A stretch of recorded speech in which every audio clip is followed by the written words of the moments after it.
আসসালামু আলাইকুম, স্বাগত জানাচ্ছি চ্যানেল আই সংবাদে। সংবাদ কক্ষে আপনাদের সাথে আছি আমি প্রিয়াঙ্কা। বিস্তারিত সংবাদের শুরুতেই জানিয়ে দিচ্ছি ফ্রেশ আটা ময়দা সুজি সংবাদ শিরোনামগুলো। প্রধান উপদেষ্টার সঙ্গে বৈঠকে নির্বাচনের সুনির্দিষ্ট রোডম্যাপ ঘোষণায় রাজনীতিবিদদের আহ্বান, 30 জুনের মধ্যে নির্বাচন, আবারও আশ্বস্ত করলেন সরকার প্রধান। জনগণ শিগগিরই অবাধ নিরপেক্ষ নির্বাচন দেখবে বলে তারেক রহমানের আশা, ফ্যাসিবাদের উত্থান রোধে সবাইকে ঐক্যবদ্ধ থাকার তাগিদ। এবং রাজনৈতিক দলগুলোকে পাশ কাটিয়ে সংস্কার টেকসই হবে না মনে করেন বিশিষ্টজনেরা, নাগরিক সমাজের ঐক্যমত্য ও অংশগ্রহণে কমিশনের গুরুত্বারোপ।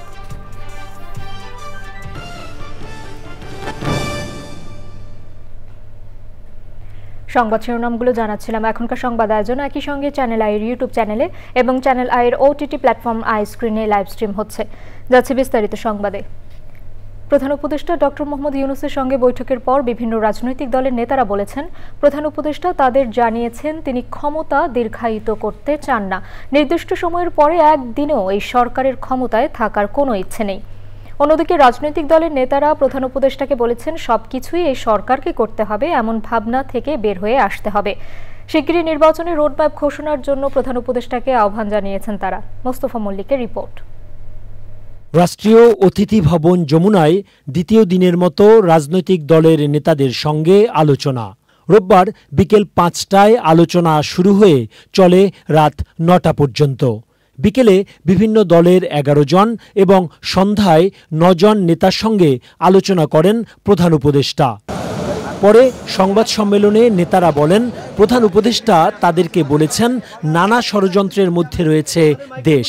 ভারতীয় আধিপত্যবাদ আমাদের এই পরিবর্তনকে একেবারে স্বীকার করতে চায় না, পারবে আমাদেরকে একদিনে ধ্বংস করে দিতে চায় এবং এই জন্য উনি বেশ চিন্তিত। উনি চাইছেন যে এই জন্যে সমস্ত জাতির ঐক্যবদ্ধ হওয়া দরকার, রাজনৈতিক দলগুলোর মধ্যে ঐক্যবদ্ধ হওয়া দরকার, কিন্তু দিন দিন এই ঐক্যটা দুর্বল হচ্ছে। নির্বাচনের রোডম্যাপ ঘোষণার তাগিদ দেওয়ার কথা জানান নেতারা। আমাদের উচিত হবে সংস্কারের মৌলিক বিষয়গুলো জনগণের হাতে ছেড়ে দেওয়া, তারা সিদ্ধান্ত নেই এবং এই অন্তর্বর্তীকালীন সরকারকেই সব করতে হবে, তার কোনো মানে নেই। যে বেশি সময় ক্ষেপণ করলে সমস্যার সমাধানের জন্য সময় ক্ষেপণ যদি করেন উল্টাটা হতে পারে। মনে করি বাংলাদেশ একটা জাতীয় পুনর্গঠনের কালে আছে। এই জাতীয় পুনর্গঠনের কালে এই সংস্কার এবং জাতীয় নির্বাচনটি এখন মুখ্য প্রশ্ন। এখানে জাতীয় নির্বাচনটাই আমাদের যথাসম্ভব দ্রুত আগে একটা রোড ম্যাপের জায়গায় আসতে হবে।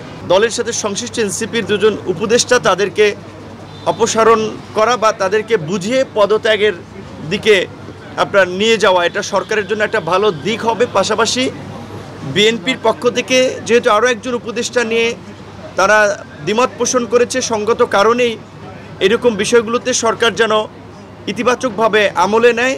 সংবাদ সম্মেলনে ইসলামিক দলগুলোর নেতারা বলেন, প্রয়োজনীয় সংস্কার না করে নির্বাচন হলে জাতি আবারও সংকটে পড়বে। ফ্যাসিস্টদেরকে, কুমিদেরকে, খুনিদেরকে আয়নাঘর যারা বানিয়েছে, আন্তর্জাতিক সমস্ত দুনিয়ার ইতিহাস লঙ্ঘন করে এদের বিচার দৃশ্যমান করতে হবে এবং জাতীয় নির্বাচন এটা একটা পরিবেশ তৈরি করতে হবে।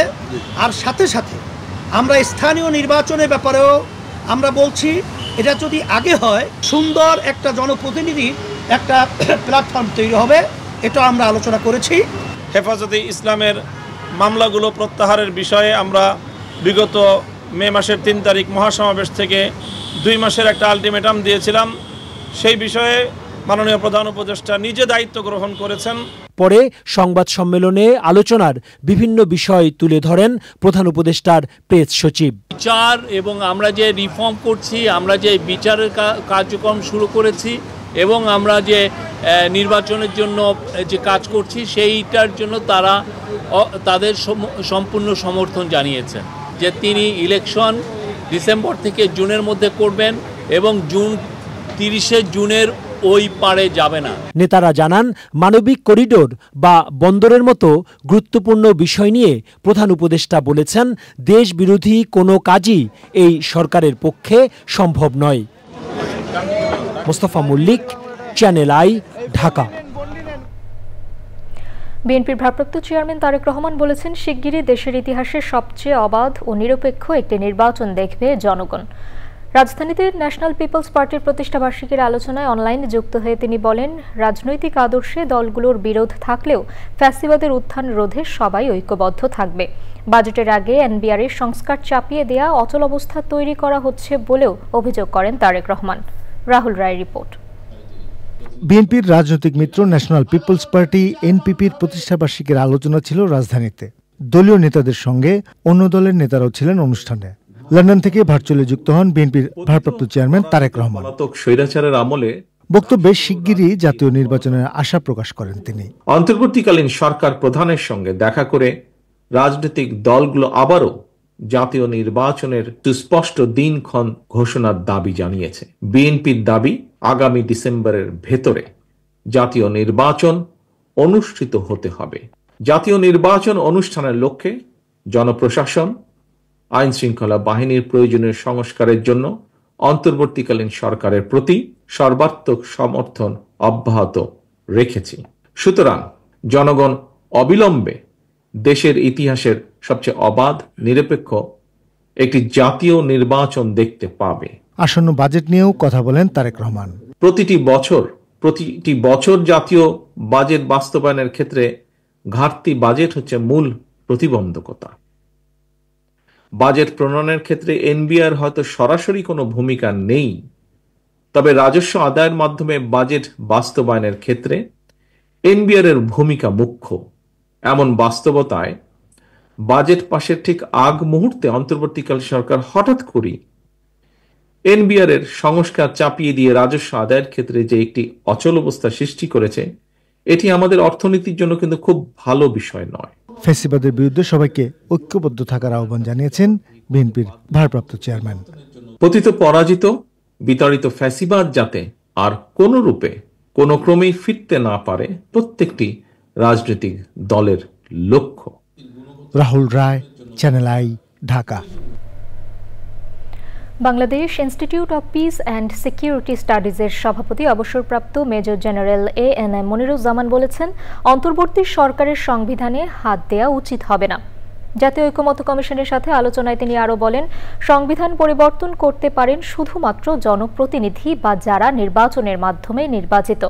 ডক্টর আলী রিয়াজ বলেছেন, রাজনৈতিক দলের ঐকমত্য যথেষ্ট নয়, নাগরিক সমাজের ঐকমত্য ও অংশগ্রহণ প্রয়োজন। জান্নাতুল বাকিয়া, কেকার রিপোর্ট। জাতীয় ঐক্যমত কমিশনের সঙ্গে বিভিন্ন শ্রেণী পেশার প্রতিনিধিদের আলোচনা রাজধানীর ফার্মগেটে কৃষিবিদ ইনস্টিটিউট মিলনায়তনে। Bangladesh institute of peace and security স্টাডিজের সভাপতি ছাড়াও শিক্ষক, গবেষক সহ 11 প্রতিনিধি আলোচনায় অংশ নেন। আলোচনার শুরুতেই নিরাপত্তা বিশ্লেষক অবসরপ্রাপ্ত মেজর জেনারেল এএনএম মনিরুজ্জামান বলেন, জাতীয় নেতৃবৃন্দ ও রাজনৈতিক দলগুলোকে পাশ কাটিয়ে সংস্কার করা হলে তা টেকসই হবে না। সংবিধানে হাত দেওয়া উচিত হবে না। সংবিধান শুধুমাত্র পরিবর্তন বা পরিবর্ধন করতে পারে জনপ্রতিনিধি। বক্তাদের কেউ কেউ মুক্তিযুদ্ধের চেতনা ধরে রেখে ৭২-এর সংবিধানকেই আরো গণমুখী করার সুপারিশ করেন। ৭২-এর সংবিধানকে আরো গণমুখী করে, যেহেতু এটা মুক্তিযুদ্ধের ৩০ লাখ মানুষের রক্তের বিনিময়ে এই সংবিধানটা এসছে। রুল অফ ল বা আইনের শাসনের যে পরিস্থিতি, ডিউ প্রসেস ফলো না করার যে পরিস্থিতি, এই জিনিসগুলো আসলে পুরো ঐকমত্য প্রক্রিয়া এবং সংস্কার প্রক্রিয়ার উপর একটি প্রবল নেতিবাচক রাখছে। আক্রমণ করা যেটা হয়েছে, এবং দুঃখজনকভাবে আমরা কিন্তু দেখিনি যে এখন যারা সরকারে আছেন তারা কোনো স্পষ্ট কোনো কিছু বলেছেন। ইন্টারিম গভর্নমেন্ট বললাম, এটা আমরা করতে পারতাম না, সংশোধনের কোথাও নাই। সুতরাং আমরা এই পর্যন্ত যা এসেছি সংবিধানকে অমান্য করে হয়েছে। তো প্রশ্ন উঠবে, যাতে আমরা মানছেন কেন? কিছু মানছি যে আমরা মানতে চাই বলেই মানছি। আলোচনার সূচনা বক্তব্যে কমিশনের সহসভাপতি বলেন, কিছু বিষয়ে একমত হয়েছে, কিছু গুরুত্বপূর্ণ বিষয়ে এখনো ঐক্যমত হয়নি। রাজনৈতিক দলগুলো রাজনৈতিক আদর্শিক অবস্থানের কারণে নিঃসন্দেহে মতপার্থক্য থাকবে, সব বিষয়ে ঐক্যমত প্রতিষ্ঠা করা সম্ভব হবে না। জাতীয় ঐক্যমত কমিশনের সহসভাপতির সঞ্চালনায় নারী সংস্কার কমিশনের রিপোর্ট ঘিরে নারীদের কণ্ঠরোধ ও মব ভায়োলেন্স নিয়ে শঙ্কার কথা জানান কেউ কেউ। জান্নাতুল বাকিয়া, কেকা, চ্যানেল আই, ঢাকা। উন্নত কৃষি উৎপাদন ও সুষ্ঠু বাজার ব্যবস্থাপনার মাধ্যমে কৃষিখাতে বৈপ্লবিক পরিবর্তন আনতে কৃত্রিম বুদ্ধিমত্তা সহ আধুনিক প্রযুক্তির ব্যবহার বাড়ানোর তাগিদ দিয়েছেন কৃষি বিশেষজ্ঞরা। কৃষিখাতে আধুনিক প্রযুক্তির ব্যবহার বিষয়ে এক সেমিনারে তারা বলেন, অত্যাধুনিক প্রযুক্তির মাধ্যমে খাদ্যে স্বনির্ভরতা অর্জনের পাশাপাশি বাংলাদেশকে একটি শক্তিশালী রপ্তানিমুখী অর্থনীতিতে রূপান্তর করা সম্ভব। জাকি আক্তারের রিপোর্ট। কৃষিখাতের উন্নয়নে কৃত্রিম বুদ্ধিমত্তা, এআই ও ইন্টারনেট অব থিংস আইওটি প্রযুক্তি ব্যবহার বাড়ানো ও খাদ্য নিরাপত্তার নানা চ্যালেঞ্জ নিয়ে রাজধানীতে সেমিনার। বাংলাদেশ এগ্রো কনক্লেভ 2025 বৈশ্বিক প্রতিযোগিতা ও টেকসই প্রবৃদ্ধির পথে বাংলাদেশের কৃষির সম্ভাবনা শীর্ষক সেমিনারের আয়োজক আন্তর্জাতিক কনসালটেন্ট প্রতিষ্ঠান লাইট ক্যাসেলস পার্টনার্স ও আন্তর্জাতিক উন্নয়ন সংস্থা সাস্টেনেবল এগ্রিকালচার ফাউন্ডেশন SAF। সঠিক উপায়ে কৃষিপণ্য উৎপাদন ও খাদ্য নিরাপত্তা নিশ্চিত করতে এআই ব্যবহারের তাগিদ দেওয়া হয়। আর্টিফিশিয়াল ফিডার এবং ব্যবহার করব এআই রিলেটেড, আমার আর কিচ্ছু করতে হবে না। এবং সে এটাও করবে যে অক্সিজেন আসলো এবং ওই ফিডার ইউজ করবে যে এই মুহূর্তে মাছের ক্ষুধা কতখানেক, সে ততটুকুই তাকে খাইতে দিবে। অত্যাধুনিক প্রযুক্তির মাধ্যমে খাদ্য নিরাপত্তা নিশ্চিতে বিভিন্ন চ্যালেঞ্জ মোকাবেলার আহ্বান জানান বিশিষ্টজনেরা। I think it's important to remember that there are solutions in place, and I think the solutions come before us through the use of technology, through the use of the spirit that we have in the people. জমিগুলি ছোট হয়ে যাচ্ছে, এটা আমাদের একটা challenge. Climate পরিবর্তন হয়ে যাচ্ছে, এটা একটা চ্যালেঞ্জ। পৃথিবীর যত ভালো ভালো গুড প্র্যাকটিসেসগুলো আছে, মডার্ন টেকনোলজিগুলো আছে, সেগুলো আমাদের দেশের আদলে আমাদের ফার্মার্স ফ্রেন্ডলি করে আমরা কীভাবে করতে হবে, সেটা হচ্ছে এখন আমি মনে করছি যে আমাদের জন্য বড় কাজ করার জায়গা। দেশের কৃষিতে বৈপ্লবিক পরিবর্তন আনতে আধুনিক প্রযুক্তির বিকল্প নেই বলেও মনে করেন বিশেষজ্ঞরা। Zakia Akter, channel I, Dhaka. স্থল অভিযান ও ইসরায়েলি বাহিনী মোতায়েনের মাধ্যমে গাজা উপত্যকার ৭৭% দখলে নিয়েছে ইসরায়েল। গাজাবাসীদের বাড়িঘর ও এলাকা ছেড়ে যাওয়ার নির্দেশ দিয়েছে ইসরায়েল সেনারা। না গেলে গুলি চালানোর হুঁশিয়ারিও দেওয়া হয়েছে। ইসরায়েলি বাহিনীর হামলায় গাজায় আরও 30 ফিলিস্তিনি নিহত হয়েছেন, যার মধ্যে হাসান মাজেদি আবু ওয়ার্দা নামে এক সাংবাদিক সহ তার পরিবারের বেশ কয়েকজন সদস্যও রয়েছেন। গাজায় 19 মাস ধরে চলা হামলায় মোট 220 জন সাংবাদিক নিহত হয়েছেন। ইসরায়েল গাজায় দিনে 100 ট্রাক ত্রাণ প্রবেশের অনুমতি দিলেও তার অনেক কম পাওয়া যাচ্ছে বলে জানিয়েছে উপত্যকাটির কর্তৃপক্ষ। জাতিসংঘের ফিলিস্তিনি শরণার্থী বিষয়ক সংস্থা UNRWA বলেছে, গাজায় প্রতিদিন 5 থেকে 600 ট্রাক ত্রাণ প্রয়োজন। এমন পরিস্থিতিতে খাবারসহ জরুরি পণ্যের অভাবে অনাহারে অর্ধাহারে রয়েছেন গাজার মানুষ।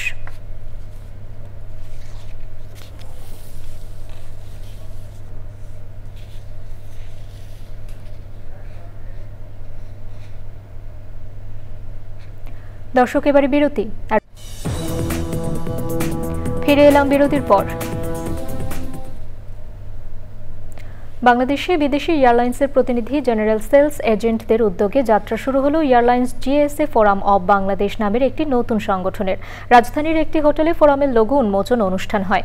এতে প্রধান অতিথি ছিলেন বেসামরিক বিমান চলাচল কর্তৃপক্ষের chairman air vice marshal Mohammad Manzur Kabir Bhuiyan.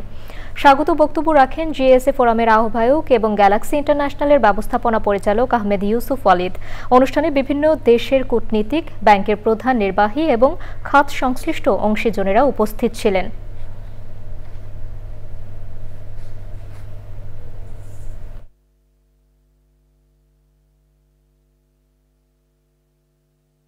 Flights were actually 25/5/2025. Very interestingly, a very beautiful number. So this is the day that you all are present here to witness the inauguration of our new industry platform, our much awaited airline GSA Forum of Bangladesh. I'm particularly feeling very honored because it's the launching of airlines GSA Forum, first of its kind in Bangladesh, and I hope that it's going to succeed and fulfill the jobs that is destined for. Especially the speaker said about the short, medium and long-term goals. I would like to really see that the goals are being fulfilled. কানাডায় দীর্ঘতম ও জনপ্রিয় marathon দৌড় প্রতিযোগিতা হয়েছে। কানাডার স্থানীয় সময় রোববার সকালে বিভিন্ন ক্যাটাগরির ম্যারাথনে 4500 প্রতিযোগী অংশ নেন। এতে প্রবাসী বাংলাদেশিরাও রয়েছেন। এর মধ্যে ক্যালগারিতে বসবাসরত প্রবাসী বাংলাদেশি বিশিষ্ট নাট্য নির্দেশক জাহিদ হক, সঙ্গীত শিল্পী শারমিন ইয়াসিন ও তাজিয়া খুশবু সহ অন্যরা অংশ নেন। 1963 সাল থেকে যাত্রা শুরু করে ক্যালগারি ম্যারাথন দৌড়। এই প্রতিযোগিতা 2019 সাল পর্যন্ত মোট 8 বার আলবার্টা প্রদেশের শ্রেষ্ঠ রোড রেস হিসেবেও নির্বাচিত হয়েছে।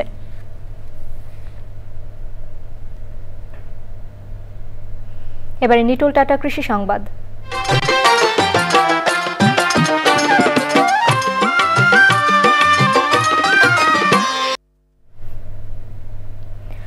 নেত্রকোনা সীমান্তবর্তী উপজেলার পাহাড়ি অঞ্চলে করলার ভালো ফলন হয়েছে। পতিত জমিতে করলা চাষ করে এলাকায় ব্যাপক সাড়া ফেলেছেন কৃষক।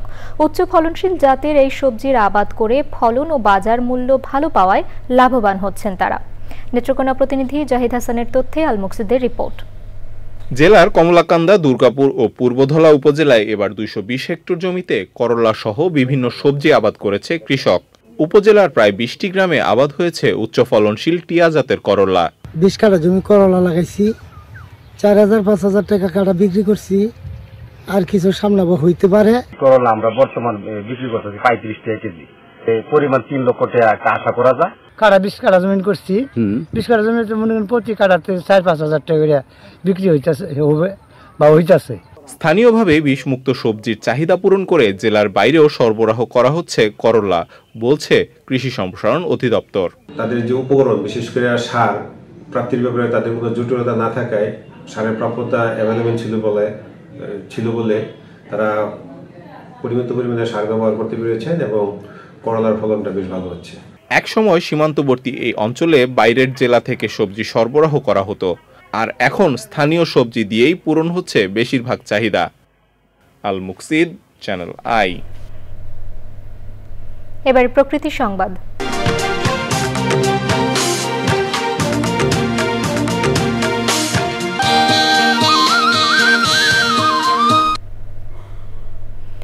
দীর্ঘস্থায়ী জলাবদ্ধতায় চরম ভোগান্তিতে ময়মনসিংহের শম্ভুগঞ্জ বাজারের ক্রেতা বিক্রেতা সহ স্থানীয়রা।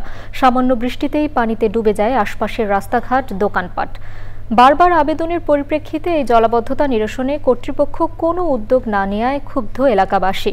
সমস্যা সমাধানে সড়ক মেরামত ও ড্রেন নির্মাণ সহ নানা উদ্যোগের কথা জানিয়েছে সিটি কর্পোরেশন। শেখ মহিউদ্দিন আহমেদের তথ্য, ভিডিওচিত্রে আফরোজা হাসির রিপোর্ট। শুকনো মৌসুমেও ময়মনসিংহ সিটি কর্পোরেশনের শম্ভুগঞ্জ বাজারের প্রধান সড়কে জমে থাকে পানি।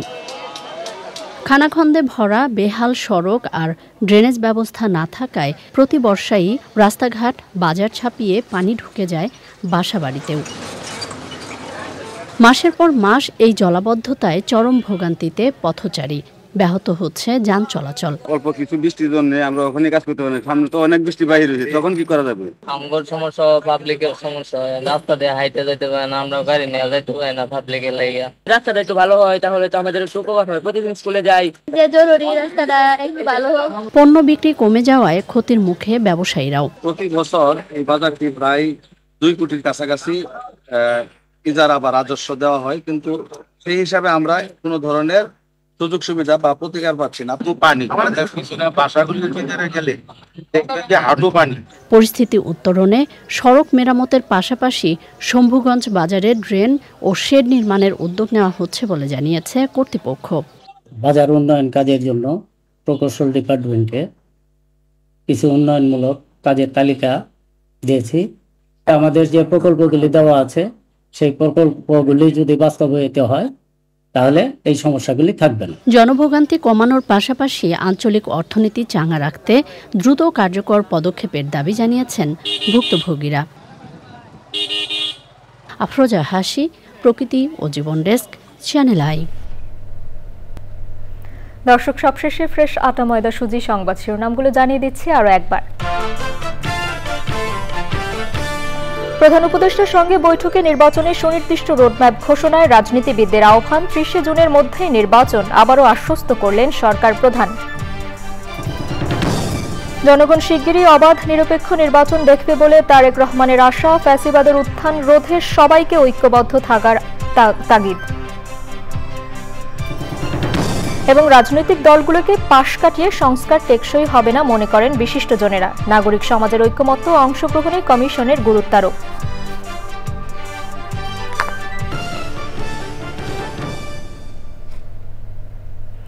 চ্যানেল আইয়ের সর্বশেষ সংবাদ জানতে ভিজিট করুন channelionline.com-এ। যুক্ত থাকুন আমাদের সোশ্যাল মিডিয়া প্ল্যাটফর্মগুলোর সাথে। দর্শক, এখনকার সংবাদ আয়োজন এ পর্যন্তই। এতক্ষণ সাথে থাকার জন্য ধন্যবাদ সবাইকে।